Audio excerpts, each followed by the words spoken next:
Y decíamos que en mucho grado es teológicamente indiscutible y científicamente incuestionable el hecho de que el hombre es un ser tripartito, y no me estoy hablando de la triparticidad del hombre en el sentido que tienen los teólogos de que si alma y espíritu es lo mismo, que si alma y cuerpo, alma, espíritu y cuerpo, sino en el sentido de las facultades que Dios puso en el alma humana cuando nos creó, en el sentido de que nosotros somos seres racionales o pensantes, somos seres con emociones y con voluntad. A esa triparticidad del hombre es que estoy refiriéndome en esta mañana. Todos los seres humanos somos capaces de pensar, capaces de sentir y capaces de elegir en un ejercicio de nuestra voluntad. Y decíamos el domingo, 3 domingos atrás, que la forma en que nosotros vemos que Dios ha estructurado esas facultades en el alma, que Dios espera que nosotros primeramente seamos pensantes, luego que sintamos y luego que actuemos. Que el ejercicio de la voluntad debe ser mayoritariamente la consecuencia de haber pensado bíblicamente. Pero que si esto es una verdad ciertísima, no cometamos el error ahora de querer segregar, expulsar, eliminar las emociones, porque son tan reales en la vida de cada ser humano como lo es la capacidad de pensar y la capacidad de escoger. Y que muchos nos vamos al extremo. Vivimos en una sociedad que vive estimulando las emociones para que la gente actúe más por lo que siente que por lo que debe, por lo que siente que por lo que entiende, que el hombre sea menos racional y más emocional. Y las emociones que son buenas, que las puso Dios las puso ahí, influyen en nuestra vida mucho más de lo que nosotros podemos imaginarnos o aceptar o pensar. Y que ellas no son ni eminentemente malas ni eminentemente buenas, que dependiendo el objeto en que ella va, tras el que ella va, se pueden convertir en emociones santas o emociones pecaminosas. Los dos extremos que los seres humanos tendemos a tomar con nuestras emociones es, como casi todos los extremos en la vida, o a sobreestimarla o a sobrevalorarla y querer que los seres humanos actuemos emotivamente sobre todas las cosas, o el otro extremo es a negarla, a extirparla, a decir que nosotros debemos ser seres pensantes, racionales, fríos, frívolos, que todas las acciones son la consecuencia de la razón y no de la emoción. Ambas cosas están erradas. Nosotros podemos ver la felicidad emotiva que tiene una madre cuando acaba de dar a luz un hijo, cuando le pone su bebé y ella le puede poner su cara, la cara, esa epidermis suave de la niña, esa sensación, esa emoción, ese sentimiento de felicidad gratificante que hace que todos los dolores de parto, si lo hubo, se han olvidado con tan solo un pegar de la mejilla del ser naciente a la madre que lo dio a luz. Emociones están ahí. Usted, cuando tiene un logro académico universitario, cuando un hijo se gradúa, todo, cuando pasan esto, que eso indica todo el camino recorrido, todos los sacrificios hechos, todo, usted siente una satisfacción, usted siente una emoción, usted siente una alegría, usted siente realmente, se siente motivado porque eso sucedió. ¿Y qué cuando un ser querido parte? No nos agarra, por ejemplo, la tristeza, no nos agarra el dolor, no nos agarra la pena. Sí, porque somos seres emocionales, somos seres que sentimos. Dios nos creó así. Recuerde que usted va a tener emoción que van a ir desde el gozo hasta la tristeza, desde el temor hasta la culpa, desde la ira hasta el rencor, desde la ansiedad hasta la felicidad. Nosotros somos seres emocionales. Dios nos hizo así, nos creó así. Usted, la emoción, cuando es el resultado de la razón, se forma una convicción.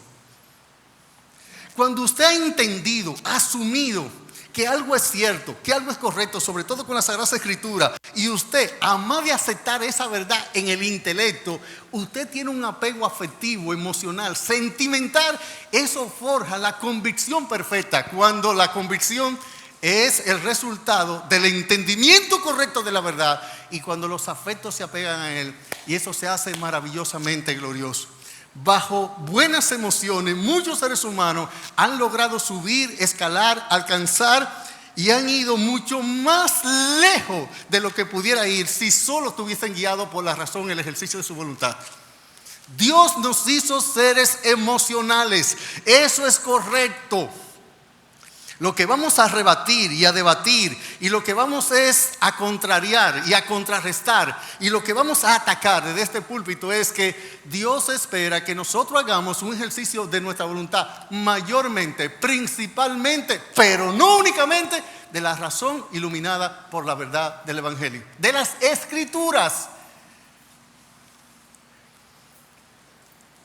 Pero las emociones influencian demasiado en nuestras vidas.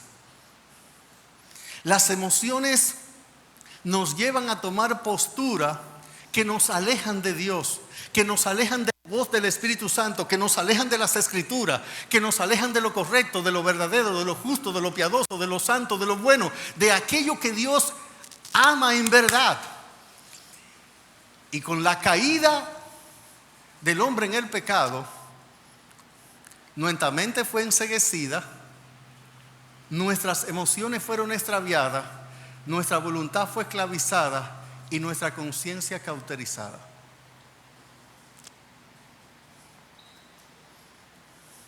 Así que no hubo una facultad del alma que no fuera severamente afectada con la caída del pecado. Sin embargo, es justo decir, es balanceado decir que toda esa trastorno de las facultades del alma fueron iluminados y revertidos en el proceso de la salvación. Que ahora nosotros tenemos una mente iluminada, que ahora nosotros tenemos una voluntad libre, que tenemos emociones enfocadas y que tenemos una conciencia que ha sido purificada, limpiada y sensibilizada, que es lo contrario de cauterizada. Pero tus emociones influencian más en ti. Mira, te dicen, debemos hacer tal cosa. Creemos que es correcto hacerlo por esto, por esto y por esto. Yo no lo voy a hacer. ¿Y por qué?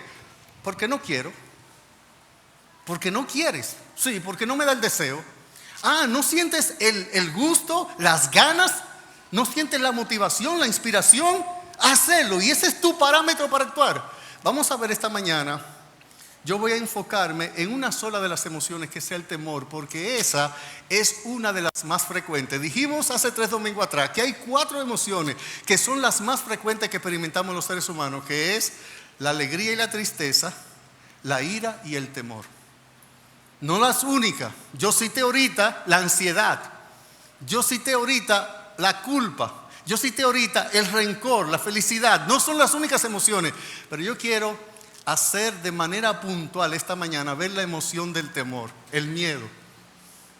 Los teólogos comienzan a discutir si es lo mismo miedo que temor. Algunos dicen no, el miedo es esa sensación, esa emoción que nos llena de pavor, que nos llena de cuidado, que hace que nosotros nos sintamos eminentemente atacados y que nos hace actuar más bajo el temor que la razón.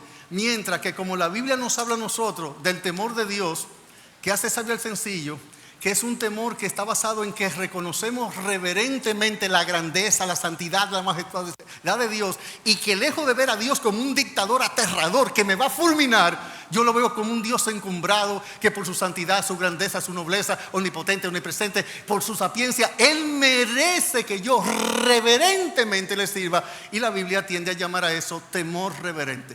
Por ejemplo, mire conmigo Hebreos 5:7.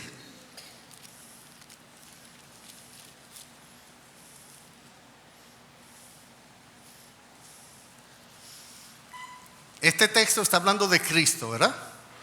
Es de Cristo que está hablando. Y Cristo, en los días de su carne, ofreciendo ruegos y súplicas con gran clamor y lágrima al que le podía librar de la muerte, fue oído a causa de su temor reverente.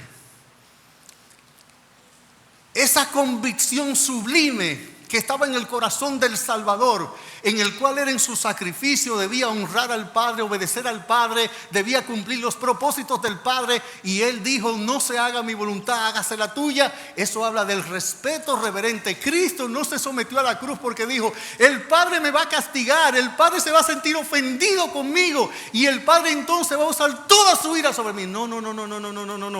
el respeto, la reverencia, el reconocimiento de la majestuosidad, de la grandeza, de la sublimidad, de lo extraordinario, magnánimo, de todos los atributos del Padre, colmaban el corazón del Hijo, y eso hizo que Él, como Dios hecho hombre, hombre perfecto, Dios perfecto, entonces Él se sometiera y en un respeto reverente dijo al final de su oración: mas no se haga como yo quiero, hágase tu voluntad. Ahora, tú eres una persona timorata. Con mucha frecuencia todos sentimos temores. Y así como dicen los médicos que hay un colesterol bueno y uno malo, Dios puso el temor como un mecanismo de defensa en el cuerpo.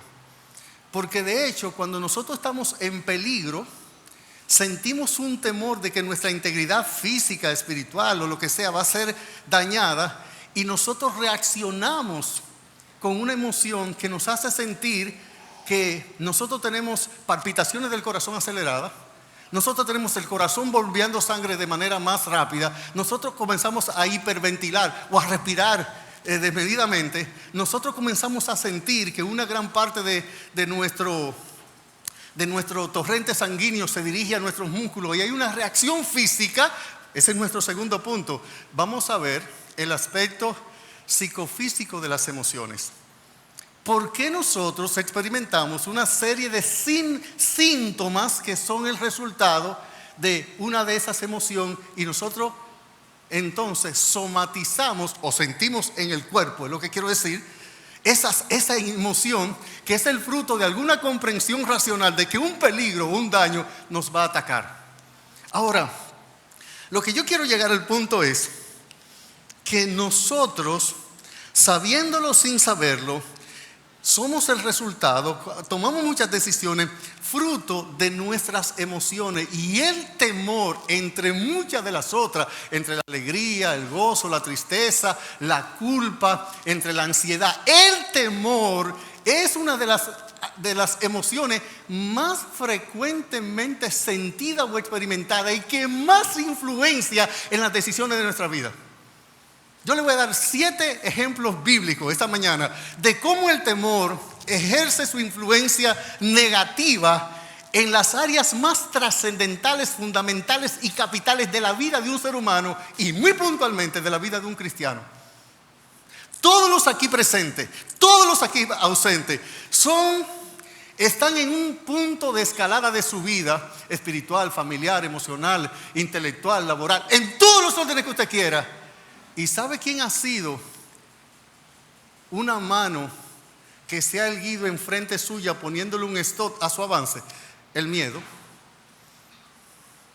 No. A ti no te paran tus padres, ni tu madre, ni tu hijo, ni tu jefe. A ti no te para nadie en ese sentido. Dios es el único que puede poner una mano de stop la cual tú no puedes traspasar. Pero tu principal obstáculo en la vida, quizás si no es el principal, está entre los primeros 3. ¿Sabe cuál es? Tus miedos, tus temores. Esa ha sido la cárcel, la prisión, esa emoción que es tan frecuente y que nos da una perspectiva de la vida, una perspectiva del momento, una percepción de lo que está pasando, en el cual nosotros somos sobrecogidos y atrapados en una cárcel que se llama miedo, y que hace que nuestra percepción y visión de la vida cambie, y la decisión de acción que yo tomo está casi 100% influenciada. ¿Sabe por qué? Por una señora que se llama temor.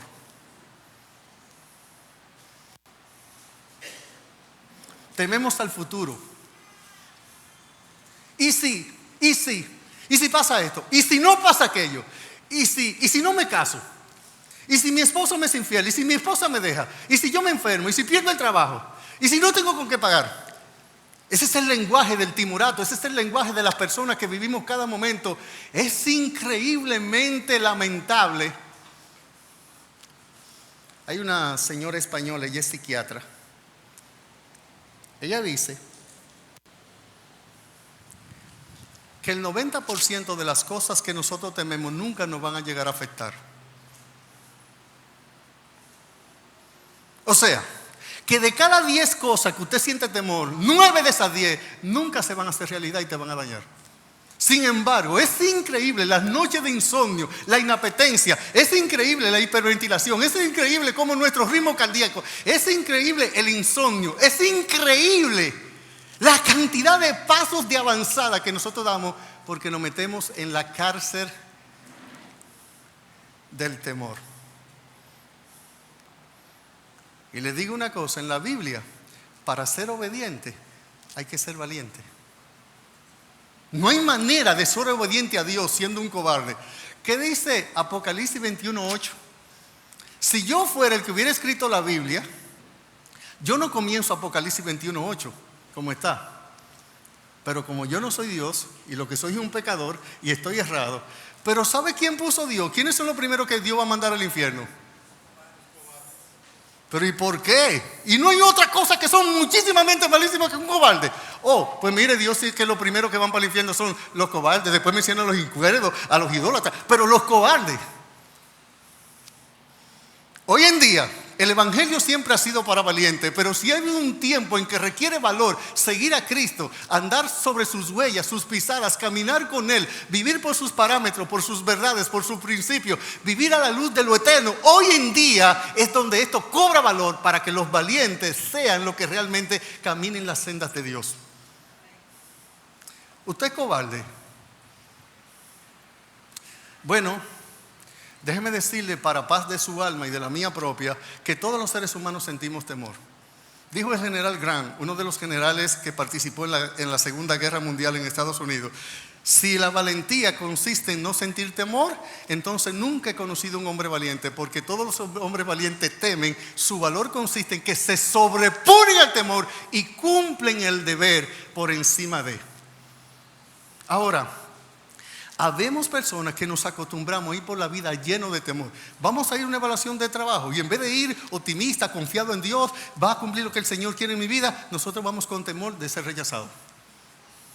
Vamos a emprender un pequeño negocio y nosotros tenemos una perspectiva más timorata, con eventos por venir que nosotros no sabemos, que nosotros imaginamos, que nosotros percibimos, que nosotros pensamos y que nosotros analizamos, sin que tengamos elementos. No es que hizo ni un estudio de factibilidad, ni contrató expertos. No, temor, temor, temor. Hay gente que se desayuna con un sándwich de temor, almuerzan con un moro de miedo y cenan con un asopado, una sopa de las dos cosas. ¿Usted es timorato?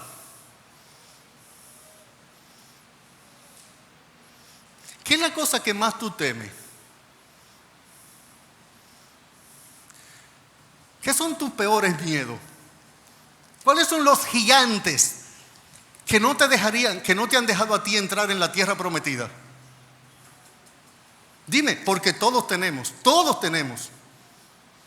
Yo le dije que una vez yo tenía que cumplir un deber y no me sentía timorato y se me aceleró el corazón y yo dije, voy a escribir una poesía que se va a titular Tiembla, cobarde corazón.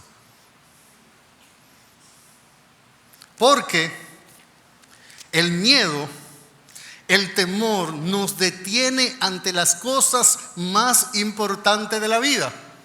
Es increíble las cosas que Dios te ha concedido a ti y a mí, que Dios ha abierto puerta, condición, provisión, y que nosotros no avanzamos por el temor. Sí, muchos de nosotros no somos más fieles en obedecer al Señor porque tenemos temor de la consecuencia que nos vendrán cuando nosotros nos plantemos fielmente. Y como yo no quiero eso, no quiero ni ser desechado por el grupo con que yo me reúno socialmente. Yo no quiero que los adolescentes se burlen de mí porque yo soy una persona chapado a la antigua, porque yo quiero vivir bajo parámetros bíblicos cuando estamos en el siglo XXI, en el siglo yo no sé si 22 o 23. Y por temor nosotros sencillamente nos cohibimos, nos detenemos. Sí. Son tus temores, son tus miedos que te crean ansias y ansiedades. Y estas ansias y ansiedades no te dejan pensar ni racionalmente, ni lógicamente, ni sabiamente, ni de manera realmente oportuna. Son tus temores los que te están deteniendo. No son las posibilidades. No es que la providencia divina no ha abierto las puertas y no es que la providencia divina no ha encauzado tu causa para que un propósito se cumpla cuando está conforme a la voluntad de Dios. Son tus miedos y todos los tenemos. El temor es una institución muy democrática. Todos los seres humanos lo experimentamos. No importa si tú eres inteligente o si tú eres bruto, si eres gordo o eres flaco, si eres negro o eres blanco. No importa si estudiaste. Todos los seres humanos tememos. Y te voy a decir, temen los reyes. Los reyes que tienen poder político, militar, donde habían gobiernos hegemónicos, donde habían gobiernos donde para que el rey fuera sustituido tenía que morir el rey para venir el príncipe. ¿Qué hizo que el rey Herodes mandara a matar todos los niños de 2 años hacia abajo? ¿Qué hizo? ¿Tú te das cuenta hasta dónde te puede llevar un temor? Le dieron un aviso de un rey que nunca lo sustituiría a él, que acababa de nacer, que si fuera posible que él quisiera sustituirlo, tenía que esperar ¿cuántos años?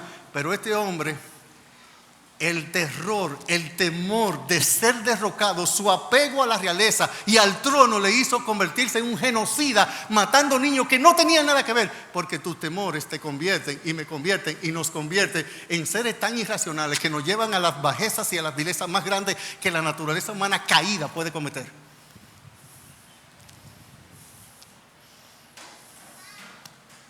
Nuestros temores, de verdad que son muchos. Pero este sermón no pretende ni convertirse en una cátedra de cómo sentimos temor y lo experimentamos, y mucho menos en un juez de que tú eres una persona timorata y no debe ser así. Ni debo, ni puedo, ni quiero. Ni debo, ni puedo, ni quiero. Ninguna de las tres cosas. Pretende que como Sócrates diga, conócete a ti mismo.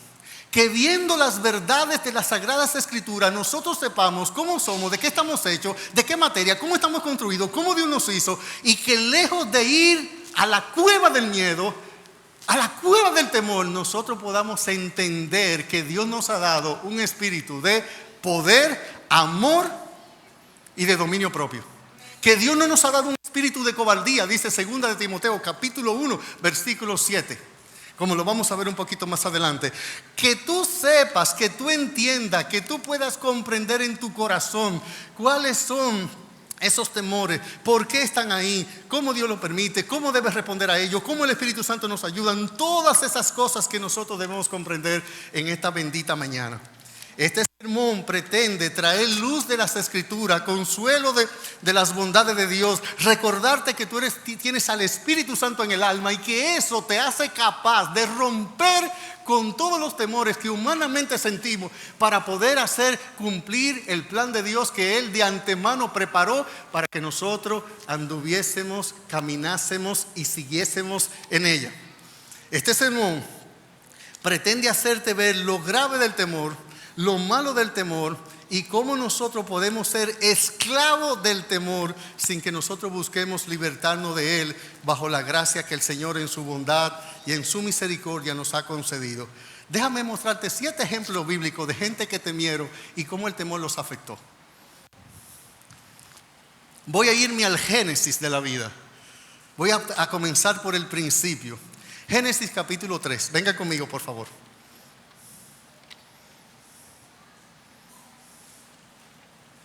Génesis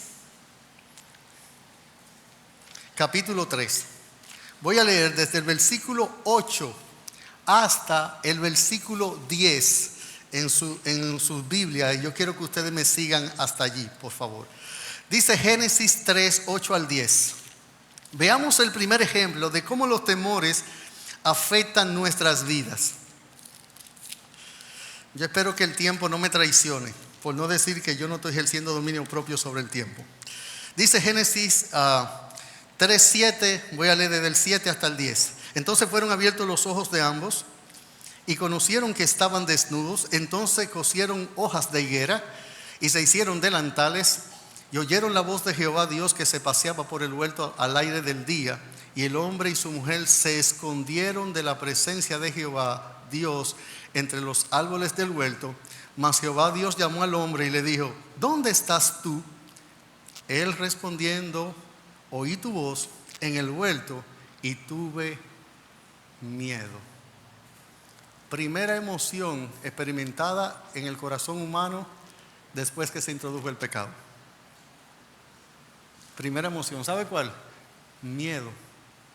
Esa sensación o percepción de que algo te va a afectar o te va a dañar, de que algo viene contra ti, que tu integridad va a ser lacerada y que nos lleva entonces a sobrecogernos en el alma y a experimentar una sensación muy desagradable, por cierto, pero como dije, el temor es un mecanismo de defensa que Dios pone, porque si nosotros no sintiéramos temor cuando un camión nos va a arrollar, nosotros fuéramos displicentes, indiferentes, dejados, apáticos y el camión nos mata. ¿Qué hace que nosotros reaccionemos para defender nuestra vida? El temor. Adrenalina sube. El cerebro, el corazón comienza a palpitar de manera acelerada. Comenzamos a hiperventilar. Una cantidad de sangre entonces va a ciertos músculos del cuerpo donde pueden actuar con una capacidad que en un momento que no esté bajo las circunstancias descritas nosotros no podríamos responder.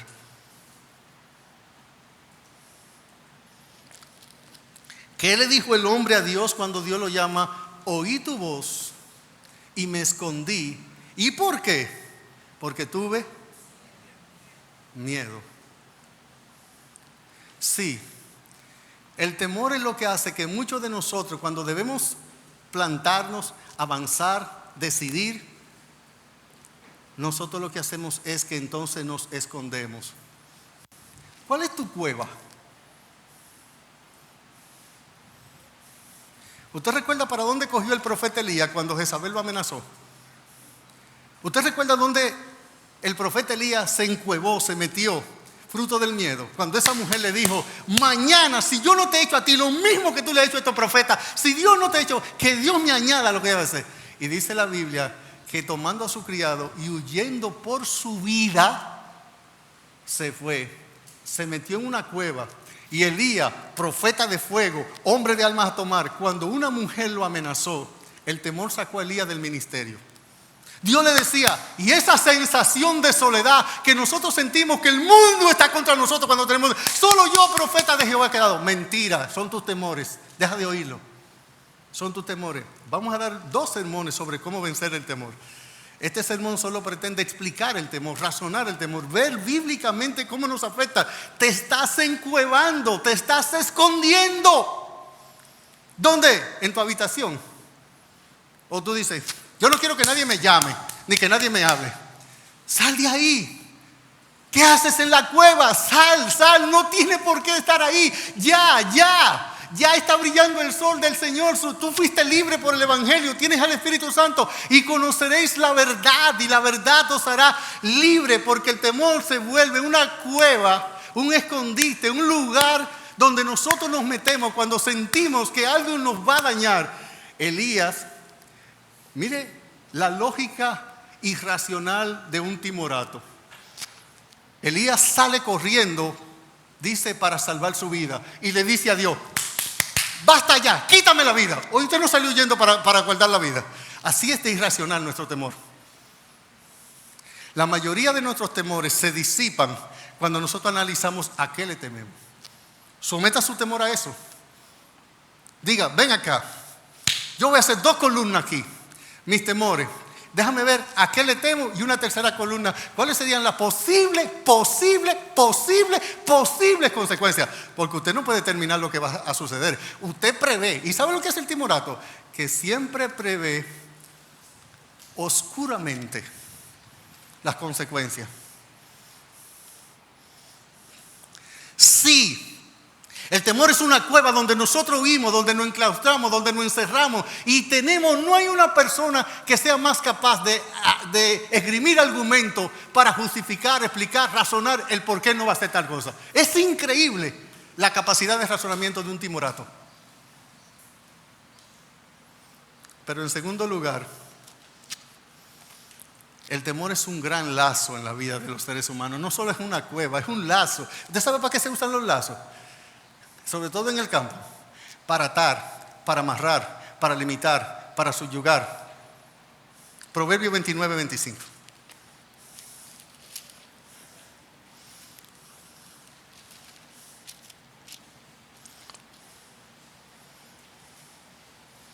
Proverbios 29:25. El temor del hombre pondrá lazo, mas el que confía en Jehová será exaltado.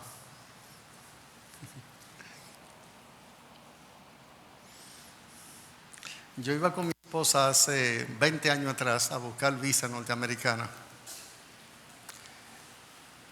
Yo había tenido visa ya, mi esposa todavía no. Mi papá todavía trabajaba en el Central Romana y mi papá tenía el hábito de cada vez que le daban el cheque de los bonos que dan, él le gustaba que yo siempre fuera a cambiar el cheque. Ese año, ve a cambiar el cheque. Como él me decía, Ramoncito, ve a cambiar el cheque. Yo voy al banco, cambio el cheque y mientras estoy cambiando el cheque se me cayó mi cédula y yo no me di cuenta. Una joven que estudiamos juntos y que vivía cerca de mi papá, le dice a mi papá, dígale a Ramón que a él se le cayó la cédula en el banco y que yo la tengo. Yo me olvidé de eso. Mi esposa y yo fuimos a Iberia a comprar y a mi esposa la carterearon y le robaron la tarjeta de crédito, la tarjeta médica y su cédula. El día anterior de ir al consulado, y ustedes van a entender la conexión ahora, el día anterior de ir al consulado, yo me acuerdo que mi amiga me mandó a decir que ella tenía mi cédula. Yo, oye, pero yo sí soy de preocupado, un documento tan importante. El día anterior de ir a la cita en el consulado, busco mi cédula. Cuando mi esposa y yo estamos en la línea para entrar al consulado, hay una persona que sale y dice, cédula y pasaporte en la mano, cédula y pasaporte en la mano. El que no tenga esas cosas, quítese de la línea porque usted es lo que me va a hacer perder. Mi esposa y yo nos miramos. Ella no tenía cédula porque se la habían robado en Iberia y yo fui a buscar mi cédula el día anterior. Yo tuve al irme sin cédula porque hasta ese tiempo ustedes lo que le exigían era un pasaporte con su cita y eso era todo. Cuando llegamos ya a la entrada, yo le digo al seguridad de la puerta, mire señor, yo soy de la Romana, yo soy pastor, ella es mi esposa.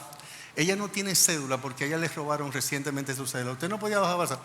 Él hace así, no, si no tiene cédula no va a pasar, que se me quite de la fila para que no me pare, no me haga perder. Pero mire, le dije que no va a pasar. El Señor me pone en la mente, mi esposa está en la puerta, ya era en la puerta para entrar, yo le quito todos los documentos de mi esposa de la mano y entro solo. Él no quiso por más, mi esposa se quedó parada en la puerta. Cuando estamos entrando, cuando yo entro, iba al cónsul de la casilla 6, ahí usted depositaba sus documentos y ese cónsul le daba un ticket que tenía por un lado el número de cónsul que usted iba ahí, que eran 5 cónsules, y qué turno le tocaba. A mí me tocó el cónsul número 3 y eran los turnos 16 y 17 porque yo pasé los documentos a mi esposa y me dieron 2 turnos.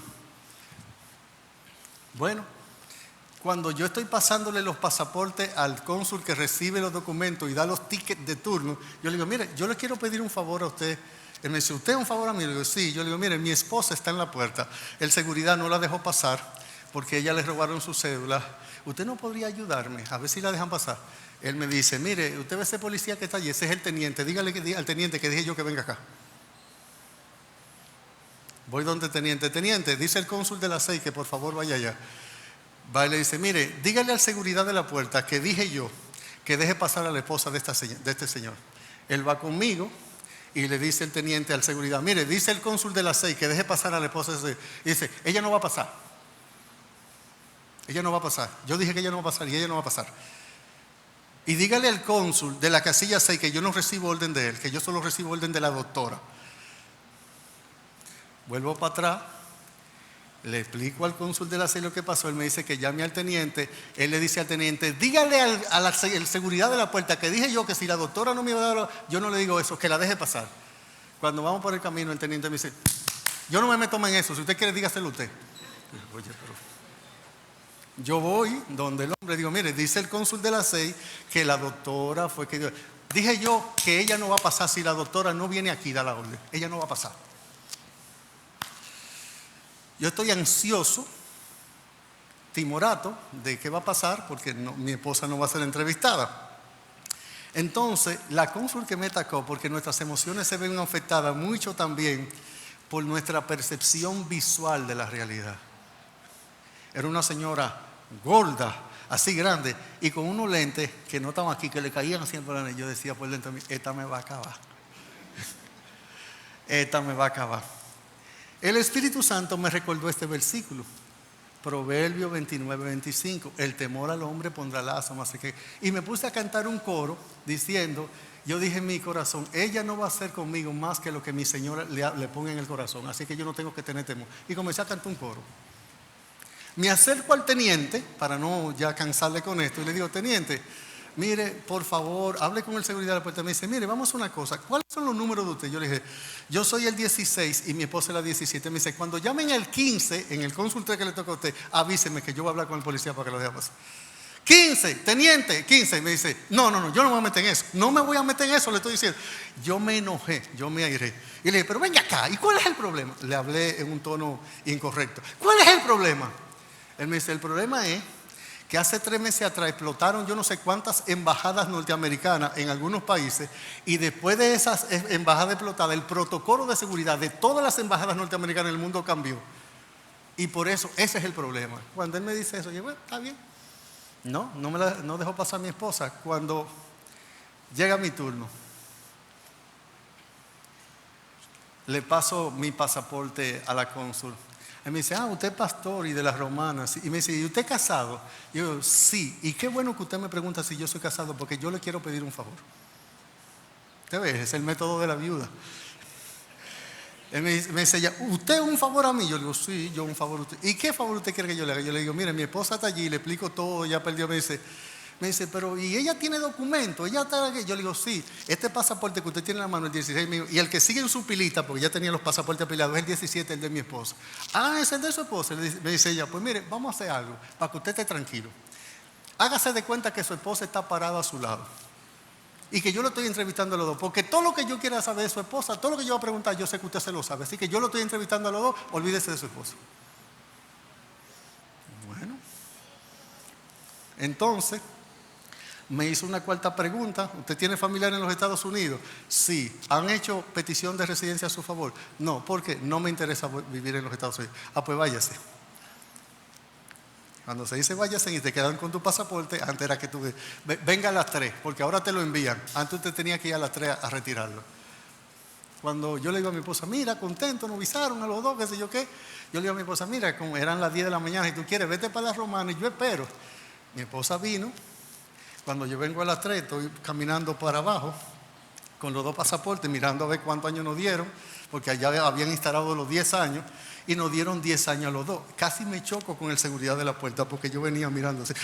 ¿Cómo? Me dice, ¿y lo visaron? Yo digo, sí. Me dice, al él verme 2 pasaportes en la mano, me dice, ¿y a la mujer también? Yo digo, sí. Me dice, ¿y cómo que a la mujer? Yo no la dejé entrar. Y entonces yo le digo, usted no dijo que si la doctora no daba la orden, ella no iba a pasar. ¿Usted recuerda lo que dijo? Me dijo, sí, la doctora era la jefe de la seguridad de la embajada. Por eso se refería a la doctora. Yo le dije, mire, uno que está por encima de la doctora dio la orden de que mi esposa sin entrar le diera la visa. Me dice, no, eso no es verdad. Me dice, déjeme ver el pasaporte. Le digo, tenga. Cuando él me dice, no, yo no entiendo eso. Me dice. Entonces, ¿qué pasó? ¿Por qué yo traigo esto? A mí me llenó de temor y de ira en algún momento. Fueron las emociones que me visitaron intensamente. Yo le digo, me vino un temor de que cuando me diga la señora me va a rechazar, mi esposa no puede entrar. Sin embargo, el Espíritu Santo me recuerda, Proverbios 29-25, hermano que estás aquí, amigo que estás aquí, joven que estás aquí, dama que estás aquí, caballero, el temor te ata y te dice, no vas a pasar de ahí. No vas a pasar de ahí, yo te ato. ¿Usted no le ha puesto alguna vez alguna cuerda, alguna cadena a un perro, a un animal? Eso hace el temor contigo. Te para, te detiene, te ata, te dice a dónde llega, de dónde no pasa y de dónde te limita. El temor es una atadura que ha atado a más seres humanos que todos los grandes dictadores del mundo juntos. Junte a todos los dictadores que ha tenido la raza humana por todos los tiempos, en todas las edades, en todas las épocas, en todos los lugares, y ninguno ha podido atar juntándolo todo más que el temor. Te ata. ¿Sabe cuál es lo peor de las ataduras del temor? Que las cadenas no se ven, porque están aquí y aquí. Míreme dónde están. Usted ve, aquí. Y ese temor aquí, que baja aquí, le hace así a tu pie y se paran ahí. El temor al hombre pondrá lazo. Yo, a causa del tiempo, voy a tener que acortar algunas cosas. Pero el temor ha sido una tumba que ha sepultado muchos dones y talentos en la vida. Hay gente que Dios le ha dado gracia, virtud, capacidad, destreza, le ha dado sapiencia, le ha dado que tengan las competencias de la excelencia. ¿Y sabe hasta a dónde se paran? Hasta donde su temor le detuvo. Mire conmigo Mateo 25, 24 y 25. Mateo, Evangelio según San Mateo, capítulo 25, versículos 24 y 25. Esta es la parábola de los talentos. A uno se le dieron 5, lo multiplicó. A otro se le dieron 2, se le multiplicó. Al que se le dio 1, pero llegando también, dice el versículo 24 de Mateo 25, el que había recibido un talento, dijo: Señor, te conocía que eres hombre duro, que sigas donde no sembraste y recoge donde no esparciste. Por lo cual tuve miedo. Sí, es mentira que es tu jefe el que no impide que tú avances. Después de Dios, ¿qué es que realmente o te hace avanzar o detener? Después de Dios, tu mayor obstáculo, tu mayor impedimento, tu mayor montaña, tu mayor dificultad, ¿sabe qué es? Tus temores. Tus temores.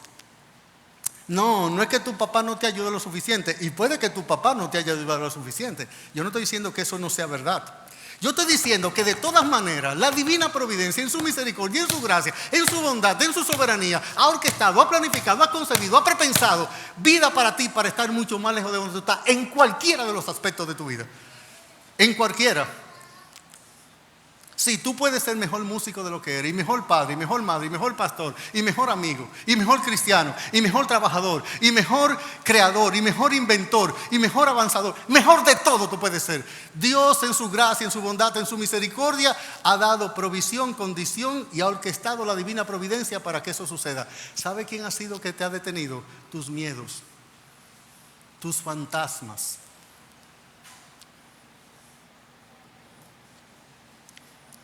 ¿Qué hizo este hombre con el talento? Lo escondió. ¿Por qué causa? Aquí hay gente que pudiera estar cantando aquí en la iglesia, en un coro. Y entre otras cosas, su miedo le ha dicho: no te suba porque te bajo.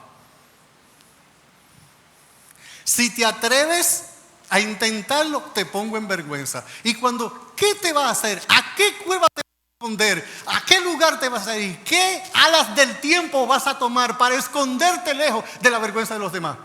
¿Usted le tiene miedo a fracasar?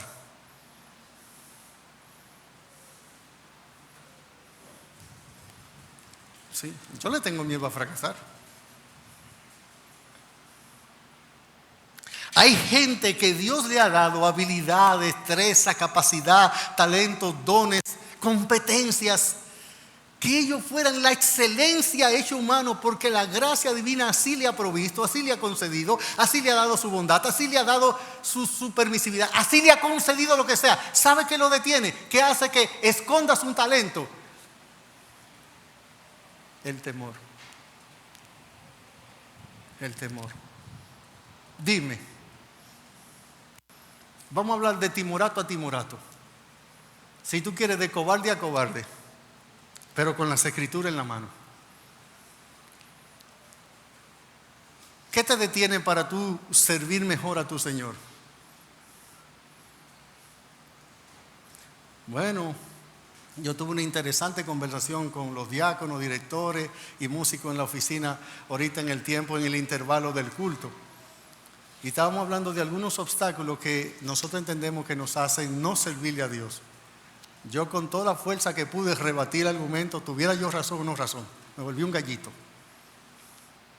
Pero ¿sabe qué? A lo mejor déjame darte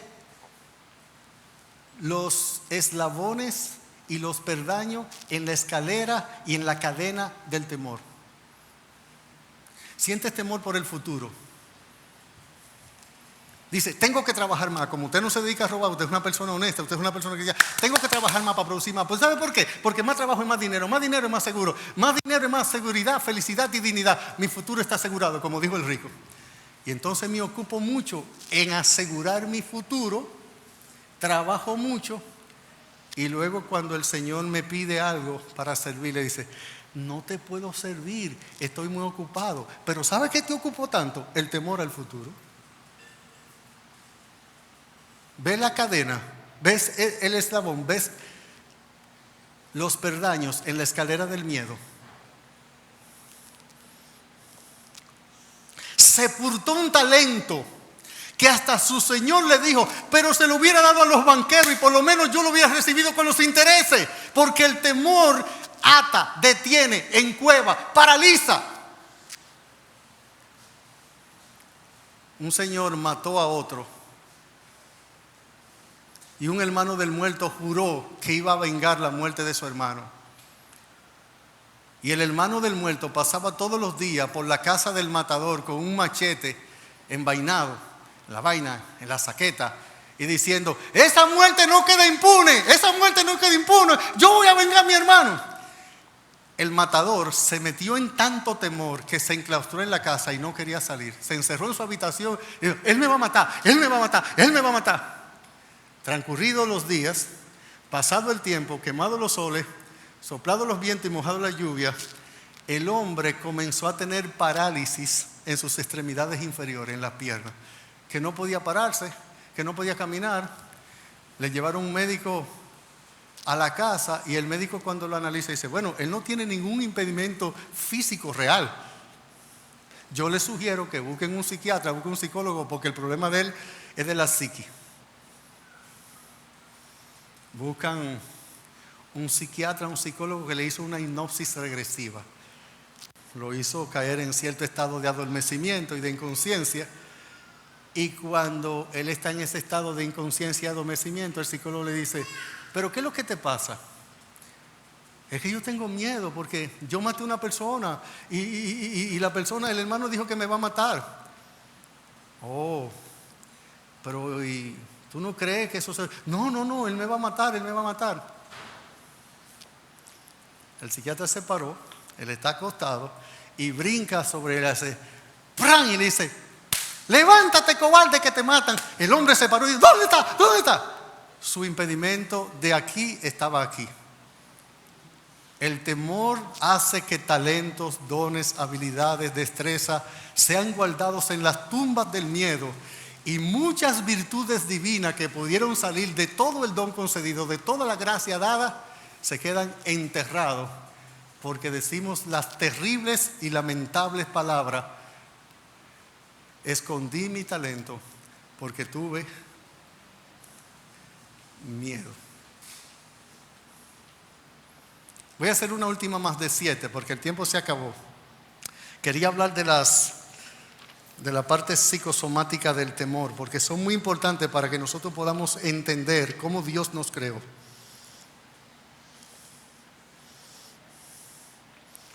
El temor es el amo más terrible. Es el dictador. ¿Usted ve a Maduro? A Inmaduro. ¿Usted ve a Inmaduro? Inmaduro es un muchachito tranquilito delante de lo que el temor puede hacer. Hebreos capítulo 2, versículos 14 y 15. Aquí se nos expresa uno de los temores más fuertes y más comunes que nosotros tenemos y que Satanás usa para ponernos cadenas a nosotros realmente. Dice Hebreos capítulo 2, 14 y 15, así que por cuanto los hijos participaron de carne y sangre, él también participó de lo mismo para destruir por medio de la muerte al que tenía el imperio de la muerte, esto es al diablo, y librar a todos los que por el temor de la muerte estaban durante toda la vida sujetos a servidumbre. No he visto algo que haga a un ser humano más servir, no servicial. No es lo mismo. Servir, que esté a la disposición y a la manipulación de otros, que el temor. Dime a lo que tú le temes y yo te voy a decir a lo que tú le sirves. Usted ve, El postulado de donde esté vuestro tesoro, allí estará también vuestro corazón. Dime a lo que tú le temes y yo te voy a decir a lo que tú le sirves. Porque todo lo que nosotros le tememos terminamos siendo siervo de eso. Job dijo, justo lo que yo temía me sobrevino.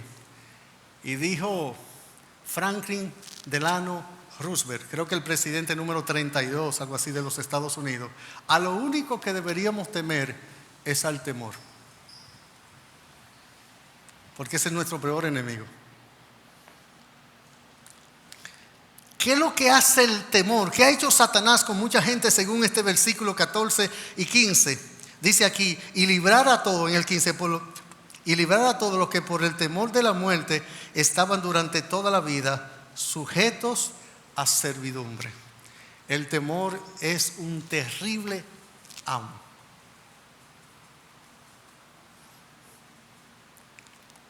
El temor no tiene compasión de sus siervos ni de sus súbditos. Él te va a llevar lo más profundo, te va a atar, te va a encuevar, te va a quitar tus dones, te va a quitar todo lo que la gracia bendita del cielo te ha concedido y te va a hacer vivir como un ser miserable cuando tú has sido llamado de una depravación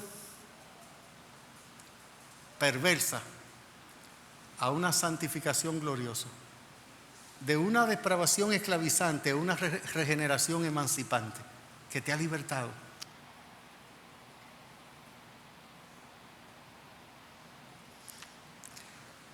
Yo tengo mucho contenido y el tiempo se terminó. Por tanto, yo tengo ahora que hacer un esfuerzo de sinergia, de esfuerzo concentrado aquí. ¿Cuáles son tus mayores temores?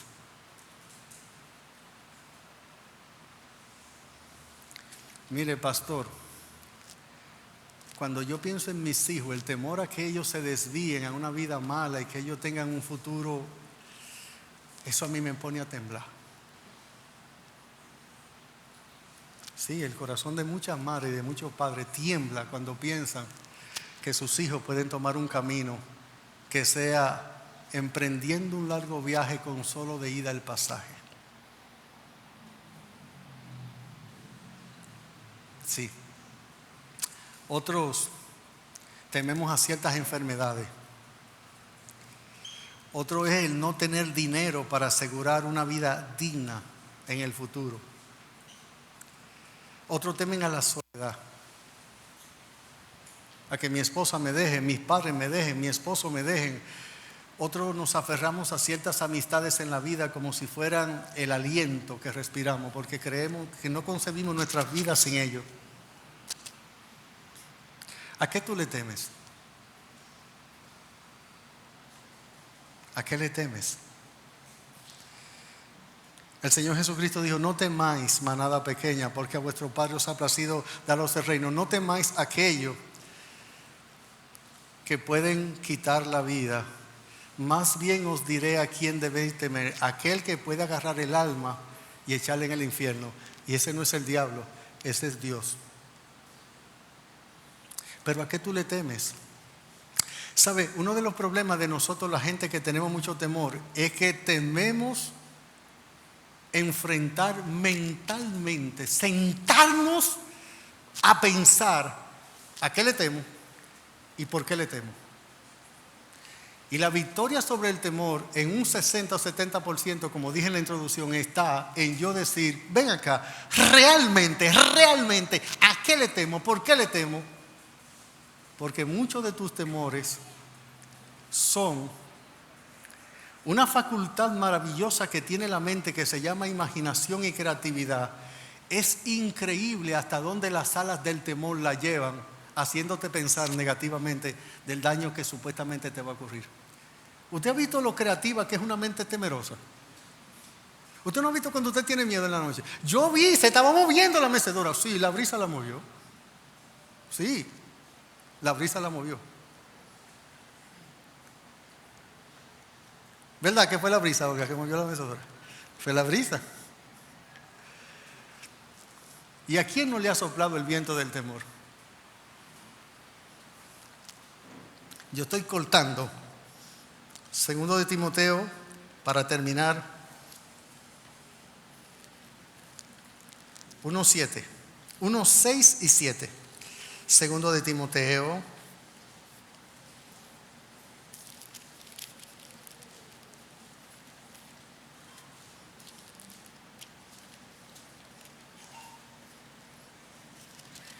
Uno 6 dice: por lo cual te aconsejo que avives el fuego del don de Dios que está en ti por la imposición de mis manos. Porque no nos ha dado Dios espíritu de cobardía, sino de poder, de amor y de dominio propio. ¿Sabe? ¿Cuál es la asociación? ¿Cuál es la vinculación? ¿Cuál es el nexo? ¿Cuál es la relación que tiene el versículo 6 con el versículo 7?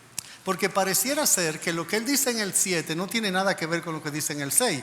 En el 6 él está recordando a Timoteo que debe avivar el don que Dios le dio a través de la imposición de la mano del apóstol Pablo. Es lo que dice el 6. Y entonces en el 7 parece que Pablo como que se inobuló, le pasó algún pensamiento por la mente y dijo: mira, se me acaba de ocurrir. ¿Sabe qué? Acuérdate que Dios no te ha dado espíritu de cobardía. Es un espíritu que tiene espíritu de tres cosas, de tres virtudes. ¿Cuáles son? Poder, amor y dominio propio. Cuando veamos la medicina del temor, vamos a darnos cuenta que una medicina por excelencia para vencer el temor es el amor. ¿Sabe lo que dice 1 de Juan 4:18? En el amor no hay temor. De donde el que teme no ha sido perfeccionado en el amor. Porque el verdadero amor echa fuera el temor. Ve el espíritu que el Señor nos ha dado. Mucha de la gente que tú temes, si tú lo amaras, le tuviera compasión. ¿Usted me está escuchando lo que yo acabo de decir? Mire, ¿sabe un gran mal, un terrible mal que te han hecho tus temores, a ti y a mí? Que dones, recuerda que vimos 25:25 de la parábola de Mateo. Oí, escondí el talento porque tuve miedo de ti. Timoteo era un joven muy timorato. De hecho, Timoteo sufría del estómago. La gente que tiene temores frecuentemente, por una condición psicofísica que se da en el cerebro, alguna sustancia que usted segrega de manera excesiva cuando está timorato, porque es parte del mecanismo de defensa, nuestro sistema nervioso central distribuye esa presión que usted le mete al cerebro con el temor y lo manda al estómago, a la cabeza, a la espalda, y te dice: tengo un dolor de espalda. No vimos las 12, yo tengo 12, no que sean la única, las 12 manifestaciones psicofísicas del temor. No que son las únicas, pero una de ellas es tensión corporal y dolores que se alejan mayormente. Como decía Spurgeon, decía que una de las noblezas de Dios es hacer que esa descarga que nosotros tenemos, en vez de mandarla al cerebro para que no venga un ACV, o al corazón para que no venga un fulminante, si van al estómago, es de la parte más noble que puede haber. Mucha gente aquí tiene dolores estomacales y tiene muchas cosas en el estómago, y esos temores.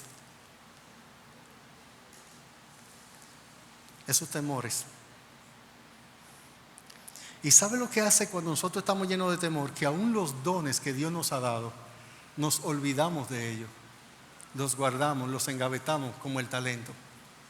La relación que tiene segundo de Timoteo 1:6 con 1:7 es exactamente recordarte que tus temores no hagan que todos los dones, los talentos que tú has recibido de la divina providencia no estén empolvados, engavetados, enterrados, encerrados, enjaulados, amarrados a ellos, de tal manera que hasta te olvides de que lo tienes.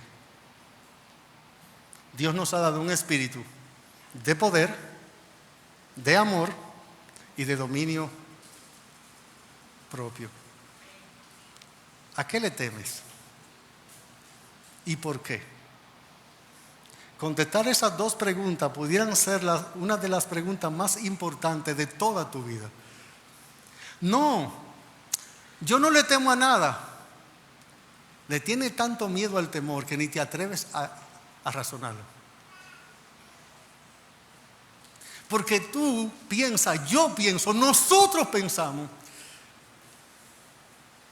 que si yo voy a la habitación y el cuco está ahí, padre, dejen de inculcar temores infundados a sus niños diciéndoles que hay un cuco, que hay cosas. Esa no es la forma de corregir.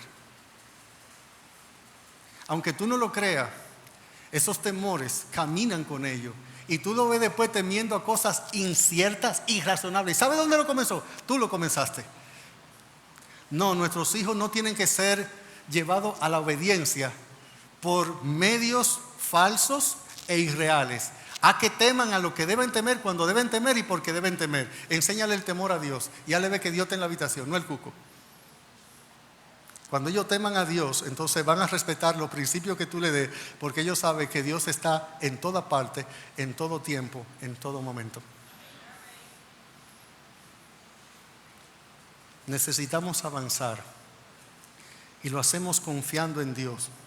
Lo hacemos reconociendo que las verdades de las Sagradas Escrituras, que tenemos al Espíritu Santo, y una de las cosas que oró en Hechos capítulo 5 la iglesia fue: Señor, danos valor para hacer lo que tenemos que hacer. Y cuando oraron, el lugar donde estaban congregados tembló. Y un Pedro que dijo: maldición, yo no conozco al hombre. Pero tú no lo conozco. Después le dijo a las autoridades: juzguen entre vosotros, ¿a quién se debe hacer? A Dios, a los hombres. ¿De dónde le salió ese valor a Pedro?